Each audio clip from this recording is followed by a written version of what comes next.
சென்னை அசோக் நகரில் மாற்றுக் கட்சியினர் விசிகவில் இணையும் நிகழ்ச்சியில் விசிக தலைவர் திருமாவளவன் பேசி வருகிறார். அதனை நேரலையில் தற்போது பார்க்கலாம்.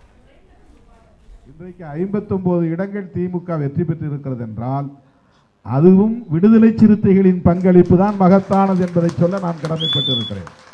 அதை கூட அந்த அளவுக்கான எண்ணிக்கையை தக்க வைத்ததில் சிறுத்தைகளின் பங்கு மகத்தானது. அதை யாரும் சொல்ல மாட்டாங்க. ஏன் சொல்ல மாட்டாங்கன்னா, விடுதலை சிறுத்தைகளுக்கு கிடைக்கிற முக்கியத்துவம் அவர்களால் தாங்கிக் கொள்ள முடியவில்லை. நாம் யாரும் சொல்லலை, அவங்களா என் பேரை ப்ரப்போஸ் பண்ணுறாங்க. ஒருத்தர் துணை முதலமைச்சருங்கிறாரு, ஒருத்தர் முதலமைச்சருங்கிறாரு. நாங்கள் சொல்லவே இல்லை, நாங்கள் கிளைம் பண்ணலை, நாங்கள் யார்த்தையும் போய் கேட்கல. எங்கள்கிட்ட இருக்குது 2 சீட்டு. நாங்கள் யார்த்தையாவது போய் கேட்டோமா எங்களை முதலமைச்சர் ஆக்குங்கன்னு? நாங்கள் யார்த்தையாவது போய் கேட்டோமா எங்களுக்கு துணை முதலமைச்சர் வேணும்னு? இப்போ நம்ம கேட்கவே இல்லை. நோபல் பரிசுக்கும் பரிந்துரைக்கிறாங்க. இன்னும் என்னென்ன கிடைக்குமோ நமக்கு தெரியல. நோபல் பரிசுக்கும் பரிந்துரைக்கிறார்கள். நான் பாட்டி செவனேன்னு இங்கே உட்காந்துருக்கிறேன். உங்களை கூடவே கடந்து உங்கள் மூச்சு காற்றை சுவாசித்து கிடக்கிறேன். நான் 20 மணி நேரம் ஒரு நாளைக்கு கும்பல்லே கடந்து உழல்றேன். ஆனால் அவங்க எங்கேயே இருக்கிறவங்க துணை முதலமைச்சர்ன்றாங்க. இப்போ நோபல் பரிசுக்கு பரிந்துரைக்கிறாங்க. அதுக்கு நான் என்ன பண்ண முடியும்? அது சிலருக்கு வயிற்றெரிச்சலாக இருக்குது. இந்த வயிற்றெரிச்சல் தாங்க முடியாமல் மீடியாவில் அவன் கூட பேசுகிறாங்க. ஏதோ நான் சொல்லி தான் டிஜிபியை போட்டாங்க, நான் சொல்லி தான் டிவிஎஸ்சிக்கு தலைவரை போட்டாங்க, நான் சொல்லி தான் லாண்ட் ஆர்டர் போட்டாங்கங்கிற மாதிரி தவறான தகவல். யாருக்கும் நான் சொல்லலை, நான் சொல்லியும் போடலை. அது உண்மையும் இல்லை.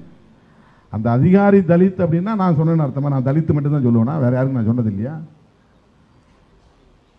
அவங்க பாருங்க, சாதி புத்தி. அது அந்த சாதி புத்தியிலிருந்து வரக்கூடிய வெளிப்பாடு அது. நான் இதுவரை இத்தனை வருஷம் 37-40 வருஷம் இந்த களத்தில் இருக்கிறேன்.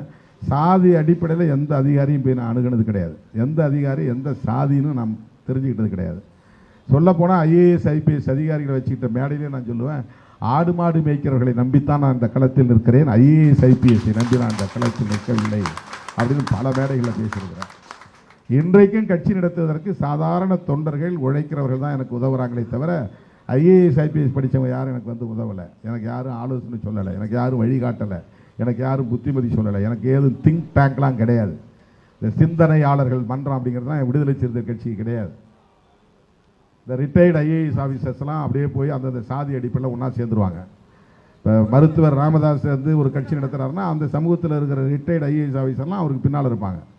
அவருக்கு பட்ஜெட் எழுதி கொடுப்பாங்க, அவருக்கு அறிக்கை எழுதி கொடுப்பாங்க, அவருக்கு ஆலோசனை கொடுப்பாங்க. இது மாதிரிலாம் என் பின்னால் யாராவது ஒரு ஐஏஎஸ் அதிகாரி பார்த்துருக்கீங்களா? நானும் அவங்கள தேடி போனது கிடையாது, அவங்களும் என்னை தேடி வந்தது கிடையாது. அப்படி அவங்கள நம்பி நாம் இருந்ததில்லை. யார்கிட்டையும் நான் போய் ஆலோசனை கேட்டதும் இல்லை. கேட்டதுன்னா என்னென்னா, எனக்கு அது தேவைப்படலை. அப்படிலாம் எனக்கு எந்த ஆம்பிஷனும் பெருசாக கிடையாது. நான் ஜனங்களுக்காக கிடக்கிறேன். ஜனங்களுடைய டிமாண்ட் என்னவோ அதுக்காக நான் போராடுறேன், அவ்வளோதான். பெரிய கால்குலேஷன் கிடையாது எனக்கு. பெரிய கணக்கு, தொலைநோக்கு திட்டம், அப்படி ஆகணும் இப்படி ஆகணும் அப்படின்னா எதுவும் கிடையாது. ஏன்னா பல பேர் கேட்டாங்க, ஏன் நீங்கள் முதல்வராக ஆசைப்படலையான்னு. 20 வருஷமா 25 வருஷத்துக்கு முன்னாடியே ஆனந்த விடலில் ஒரு பேட்டி, எனக்கும் முதலமைச்சர் கனவு உண்டு அப்படின்னு ஒரு பேட்டி எடுத்து போட்டாங்க. எனக்கு கேட்டாங்க. இது நீண்ட காலமாக விவாதிக்கப்பட்டு வருகிற ஒரு செய்தி. நான் எல்லாருக்கும் சொல்கிறது என்னென்னா, மக்களாக பார்த்து திருமாவளவனுக்கு இந்த தகுதி இருக்கிறது என்று தீர்மானிக்கிற காலம் வரும். அதுவரையில் உழைப்பது மட்டும்தான் என் வேலை, பாடுபடுவது மட்டும்தான் என் வேலை. நானே என்னை ஒரு பிராண்ட் பண்ணிக்க மாட்டேன். ஆளை பிடிச்சி எனக்கு ஏதாவது இந்த பிராண்டிங் ஸ்ட்ராட்டஜி கொடுங்க, எனக்கு எப்படி பிரச்சாரம் பண்ணணும், எப்படி பேசணும், எனக்கு ஏதாவது எழுதி கொடுங்க அப்படின்லாம் இல்லை. இப்போ பாருங்க, சும்மா அப்படியே தூக்க கலகத்தில் உட்காந்துருந்தேன், டக்குனு எழுச்சி பேசுகிறேன். என்ன பேசுறது எனக்கு தெரியாது, அவங்க பேசுகிறத வச்சு பேசுகிறேன். ப்ரிப்பேர் பண்ணிக்கிட்டு நான் வரல. ஆக விடுதலை சிறுத்தைகள் கட்சி குறிவைக்கப்படுவது, திருமாவளவன் குறிவைக்கப்படுவது ஒரு உள்நோக்கம் கொண்ட செயல். தமிழக அரசியலில் இவர்கள் தொடர்ந்து பேசுவிடும் பொருளாக இருக்கிறார்கள் அல்லது தீர்மானிக்கிற சக்தியாக இருக்கிறார்கள்.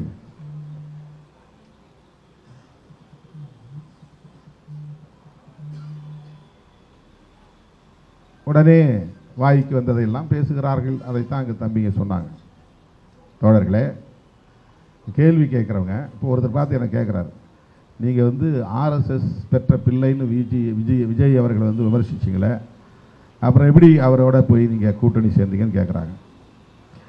அதே கேள்வி இப்படி திருப்பி கேட்கலாம்ல, உங்களை திருமாவளவன் வந்து ஆர்எஸ்எஸ் பெற்ற பிள்ளைன்னு சொன்னார், அப்புறம் எப்படி நீங்கள் அவர்கிட்ட போய் ஆதரவு கேட்குறீங்க அப்படின்னு யாரும் ஒருத்த கூட விஜய்கிட்ட கேட்கல? கேட்கணுமா இல்லையா? இதுதானே நியாயம், இதுதானே ஜனநாயகம்.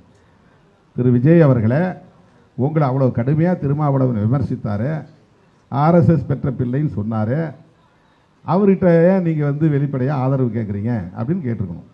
கேட்க மாட்டாங்க. திமுகவோடு நட்பு தொடர்வதுன்னு சொல்லிட்டோம். அந்த மே 10, 11, 12 அந்த காலகட்டத்தில் நாம் ஆதரவு தெரிவித்த நேரத்தில், அப்புறம் அமைச்சரவை சேர்ந்த நேரத்தில் மே 21க்கு பிறகு பேசும்போது சொன்னாங்க. அது எப்படி சொல்லலாம்? இப்போ நான் கேட்குறேன், திமுகவை தீய சக்தின்னு சொன்னவர் எப்படி முன்னாள் முதலமைச்சர் வீட்டுக்கு போகலாம்? யாராவது கேட்டீங்களா? தீய சக்தின்னு சொன்னாரா இல்லையா? அப்போ அண்ணன் ஸ்டாலின் அவர்கள்ட்ட நீங்கள் கேட்கணும், என்னங்க உங்களை தீய சக்தின்னு சொன்னார், அவரை ஏன் நீங்கள் போய் வரவேற்கிறீங்கன்னு கேள்வி கேட்கணும். அல்லது நீங்கள் தீய சக்தின்னு சொன்னீங்க, அவரை எதிர்த்து தானே உங்களுக்கு மக்கள் ஓட்டு போட்டாங்க, அப்புறம் எந்த அடிப்படையில் நீங்கள் அவர் வீட்டுக்கு போனீங்க, அவரை போய் அவருடைய வாழ்த்துக்களை பெற்றீங்க அப்படின்னு நம்முடைய முதலமைச்சர் விஜய் அவர்களை பார்த்து கேட்கணும். யாராவது கேட்பாங்களா? கேட்பாங்களா? திருமாவளவன்ட்ட எல்லா பிரச்சனைகளுக்கும் கருத்து கேட்பாங்க. இது என்ன முழுமையாக எதுவும் பார்க்காம இவங்க பத்திரிகையாளர் கேட்குற கேள்வி மட்டும். இப்போ நான் ஒன்று சொல்லிகிட்டே இருப்பேன், இவங்க இப்போ டைப் பண்ணிகிட்டே இருப்பாங்க. இவங்க புரிதல் என்னவோ அந்த புரிதல் இருந்து டைப் பண்ணுவாங்க. அவங்களுக்கு என்னன்னா, ஓ இப்படி சொன்னாரா, உடனே வந்து விஜய்க்கு எதிராக திருமாவளவன் கருத்து, ஸ்டாலினுக்கு எதிராக திருமாவளவன் கருத்து, எதையாவது ஒரு கார்டு போட்டு பரபரப்பை உண்டு பண்ணுவாங்க. அப்போ ஏன் விஜய்கிட்ட போய் கேள்வி கேட்கல நீங்கள்? திருமாவளவன் கேட்டார். இது எப்படி எப்படி குழப்பி விடலாம்? குழப்பி விட்டுட்டு திருமாவளவன் குழப்புகிறாரும்பா. குழம்புறவன் நீங்கள், குழம்புறது நீங்கள், குழப்பி விடுறது நீங்கள். நான் என்ன குழப்புறேன்? ஏன் ஒரு நட்பு இருக்கக்கூடாது, ஏன் உறவு இருக்கக்கூடாதுன்னு கேள்வி கேட்டால், நீ அங்கே போயிட்டல, போயிட்ட பிறகு என்ன? எல்லாத்துலேயும் ஒரு ப்ரொசீஜர் இருக்குல்ல.